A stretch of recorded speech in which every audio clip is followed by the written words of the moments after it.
emas pertama yang harapannya adalah menjadi pintu ya, langkah pertama untuk emas-emas berikutnya.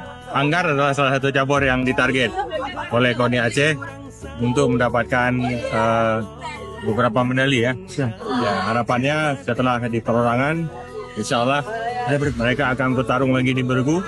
Ya, harapannya cukup baik ya, karena rankingnya menjadi ranking 1 di Bergu ya. Tentu ada harapan di situ yang memungkinkan untuk mereka bisa masuk lebih jauh ke depan dan untuk perolehan emas berikutnya. Mungkin itu saya junior saya dulu, jadi saya agak pernah ketemu. Dulu pernah. Pergerakannya udah terbaca ya tadi ya. Kurang lebih seperti itu. Jadi sangat mudah ya menjatuhkan lawan ya. Izin gitu, terima kasih.